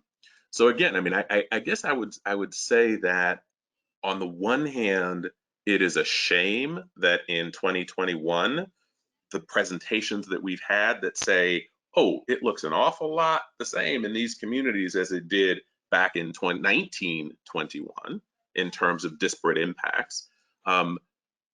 The upside is that at least we are being clear about that now. And it feels like, at least in Richmond and in Virginia and in a number of places, the President of the United States is talking about structural racism, right?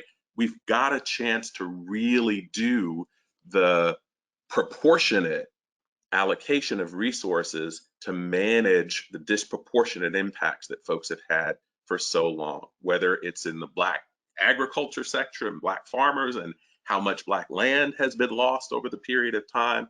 We're talking about flooding and the impacts that folks have had around flooding. I mean, so that's my little ray of hope, is that all of the folks who have spoken before, we know, right? I mean, the home ownership loan maps, our kids 4 years ago were out with little bikes and we were measuring temperatures in communities. We're going to be doing the same thing around air quality in communities. And it always comes back to lining up with where communities have been disinvested in. And those communities are largely and almost always communities of color.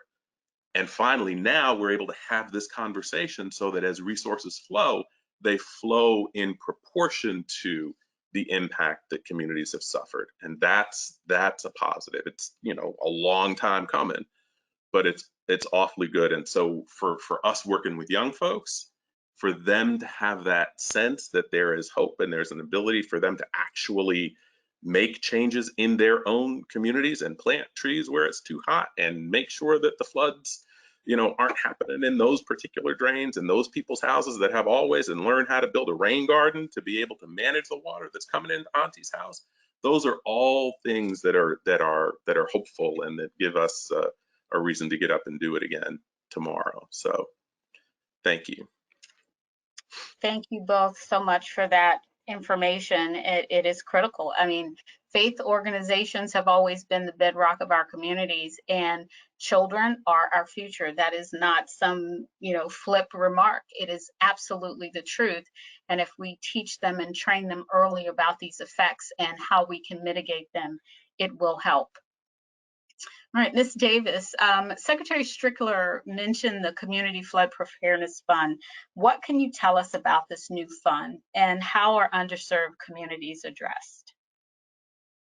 Well, we are here today because we're discussing the impacts of space, place, climate change, and race. And the great thing about this new fund is that it really does set the framework to address the inequities and strengthen the capacity for resilience. And so it will address the very issue of the intersection of all those things.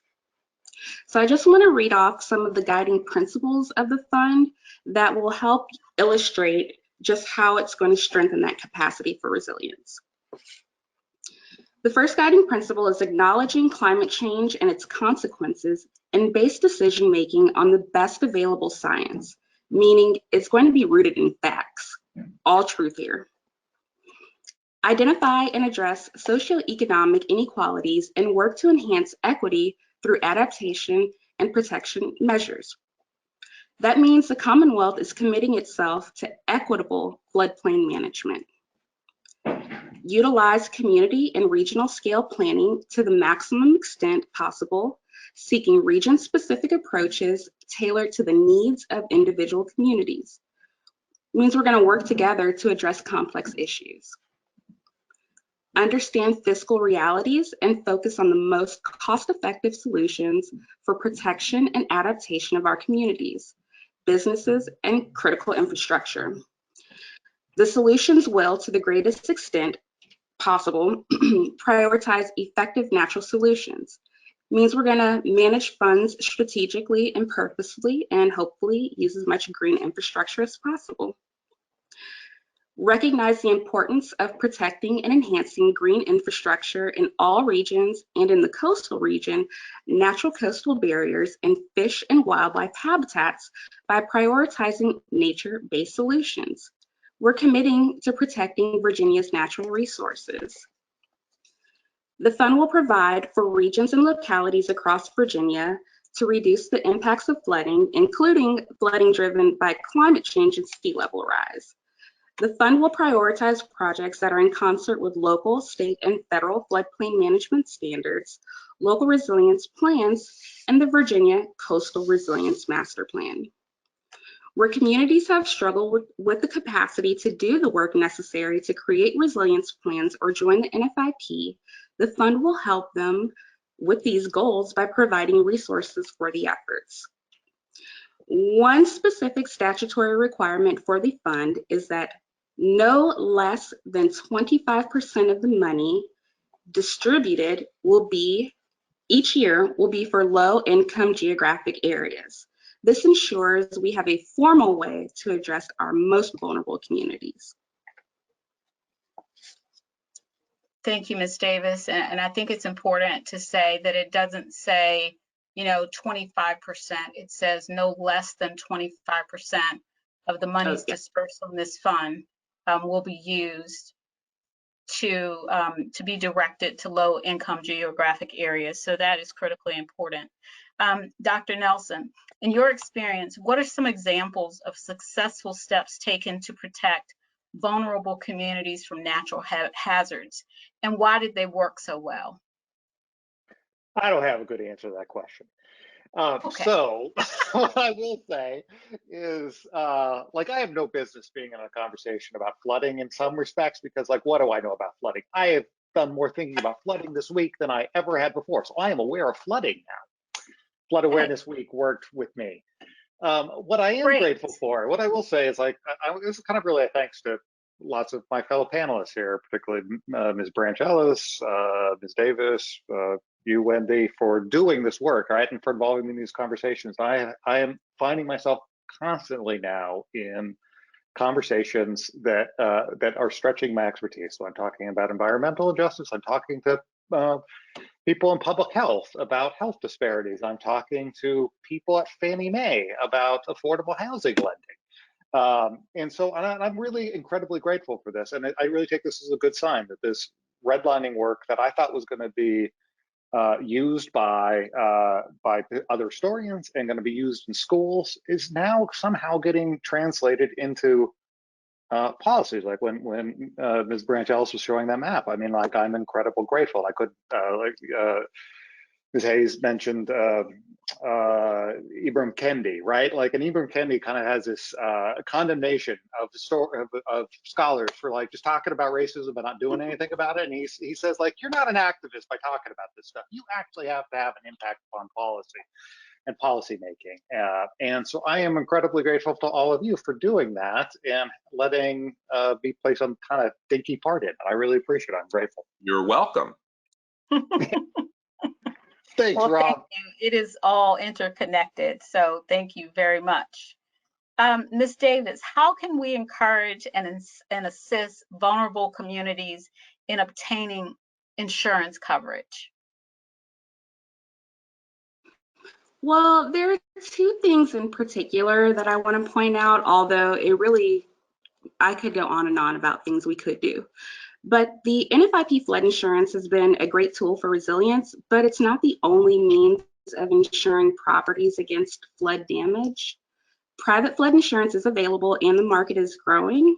And as a whole, we should proactively take steps to increase access to the private flood insurance market. This could include incentivizing agents and removing barriers of writing non-NFIP policies. Angela, We'll also need to continue collaboration with the State Corporation Commission to identify private flood insurance companies and availing that list to Angela, I think you're having a little connection issue.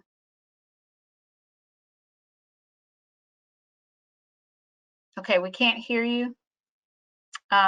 We will come back if we have time. But I think what Angela really was trying to get her point across was that we really the second thing I wanted to mention was to evaluate. Go ahead. It's coming through on a delay. That's not necessarily her. Oh, okay.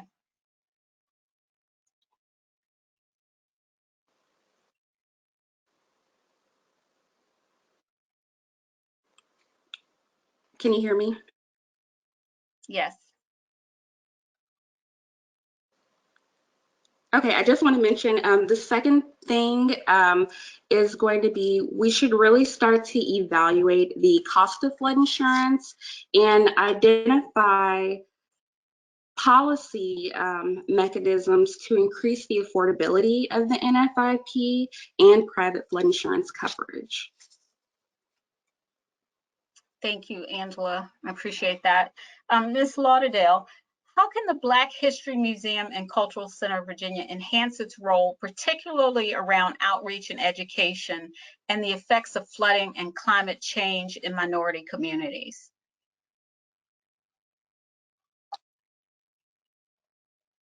We can't hear you, Mary. Can you hear me now? Yes. Okay. The Black History Museum is passionate about educating youth and preparing future generations to become history makers. Our goal is to help them see the connectivity of how history has shaped our world today and how their actions today impact future generations. Our children's programming has included activities that help children and students understand the importance of things such as gardening and conservation.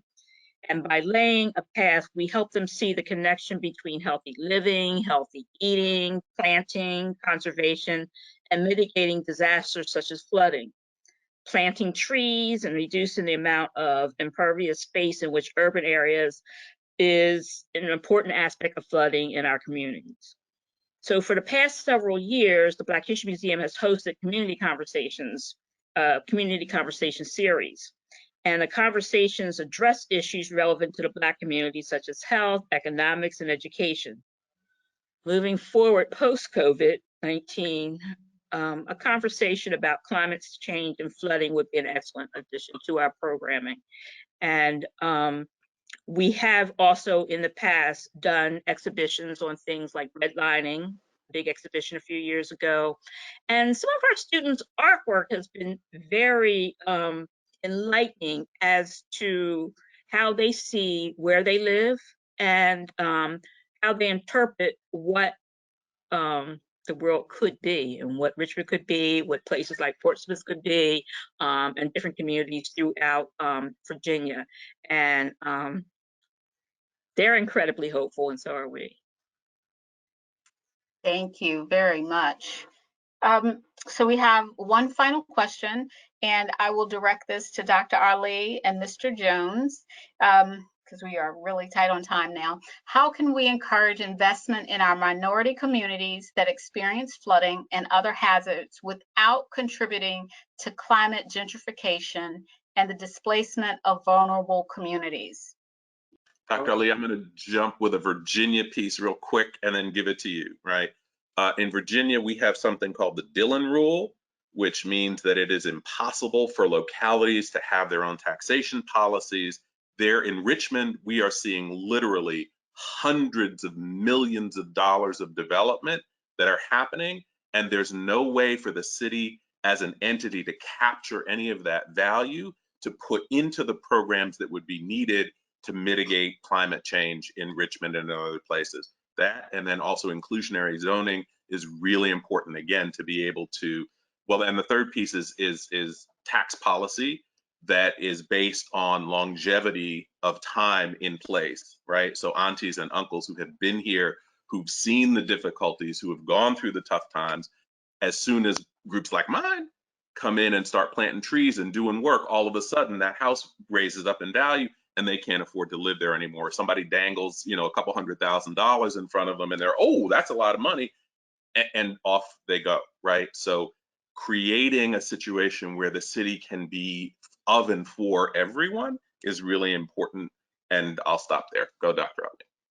Yeah, and I'll build on what Mr. Jones just shared. So we can make sure that we're actually honoring Title VI of the Civil Rights Act, which says that you can't use any federal funds to discriminate. So that's one of the ways to make sure that we're driving resources and there's some accountability in that process. Secondly, we can make sure that we include creatives in our process. You know, my 2 years at the Hip Hop Caucus, and we had our Divest, Reinvest campaign, gave us the opportunity to not only stop some of the dollars that were going in one place, but how to reinvest them properly. Thirdly, this is a transformational moment. You literally have $2 trillion associated with the climate sets of resources that the president has been talking about. And earlier we were talking about Justice 40, so 40% of that is supposed to go to vulnerable communities. We're going to have a $2 to $4 trillion infrastructure plan if folks can get their act together on Capitol Hill. So once again, the resources are going to be flowing. We have to build accountability into the process. And then to build upon what Dr. Nelson was playing with there for a second, here are some communities that you can actually look at that have not had gentrification happen as they rebuilt their communities. So one of them is the Regenesis project in Spartanburg, South Carolina, that took a $20,000 grant and leveraged into $300 million in changes, new homes, new sets of jobs, addressing the public health impacts, and stop gentrification from happening. You can look at, again, what was happening in Turkey Creek, Mississippi, with Derek Evans and the work that they've been doing to transform their community, even with the encroachment of Mobile, being able to hold on to the cultural practices and history that existed there. And then just real quickly, for those of us who come from a faith-based background, look at the work of Reverend Floyd Flake up in Jamaica, Queens, or look at the work of Reverend Buster Soares over in Jersey City. Or I can go on and on, but I know we're out of time. So folks can contact me and I can give you a list of community-centered based work that is making transformation happen without losing who they are. Thank you very, very much. All of the panelists, I just want to thank you so much for this discussion. It has been informative and so very necessary. We're supposed to have a question and answer phase. Unfortunately, we're at 8 o'clock. I don't know if you all can indulge me for 5 minutes so that we can at least answer 1 or 2 questions, if that's okay. Julie, could you ask, just pull out 2 of those questions, and whomever feels most able to answer that question, just dive in and we will do that. And we'll just do 2 and we will wrap this up. Okay. So this is Julie Buchanan, the meeting organizer for the Virginia Department of Conservation and Recreation. Seeing a few questions here. We'll go with this first one that came in. Do you all think that having access to flood maps with climate risk applied freely, accessible to the public, will help to prevent environmental injustices moving forward?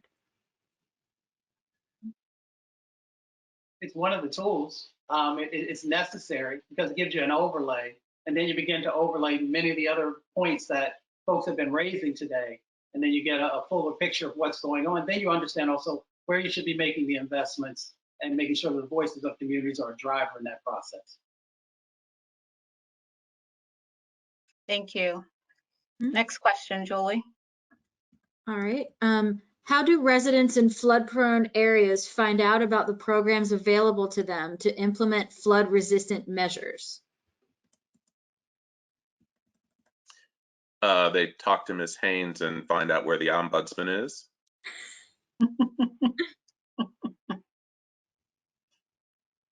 No, it's a difficult question. Right? I mean, that's the issue is that when folks don't have access to resources, they don't have access to resources and or information. So that, I mean, the ABCD stuff, perpetuates itself for another century because people don't know, and the information, right, it's in communities where they've got resources and they don't need help. So it's up to us. Yeah, and that's really important. And one of the things that's been mentioned multiple times tonight is helping communities build capacity to meet this need. We've got to meet people where they are and help them build. And that is what we've all talked about tonight. It's how VDOM is structuring their programs. It is how DCR is structuring their programs and the work that we do, and allowing a space for these communities to build this capacity so that we can start addressing the inequities in the programs that we operate. Ms. Howard Cooper, could I just add one quick point, 15 seconds? Certainly. So to what you just added and the points we just hit, we also have to call out the fact that as we're dealing with trying to mitigate floods and a number of other things that are part of the climate crisis, we should also be talking about how do Black and brown businesses get in place to be able to fully take advantage of helping our communities and building wealth at the same time. Absolutely.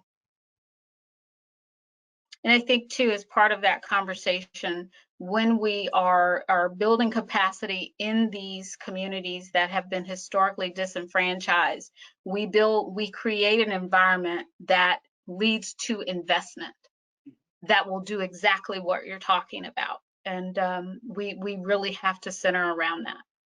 So, all right, so we are out of time, and I really appreciate you all being here. We have to bring the discussion to a close to be respectful of everyone's time.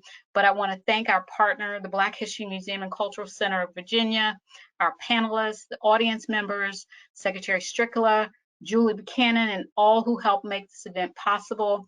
I would also like to give a special thank you to the DCR Floodplain Management Team, Angela Davis, Michael Barber, and Brandy Buford for all the hard work that they've done to make this event a success. We are committed to bringing equity to our programs and resilience to our communities.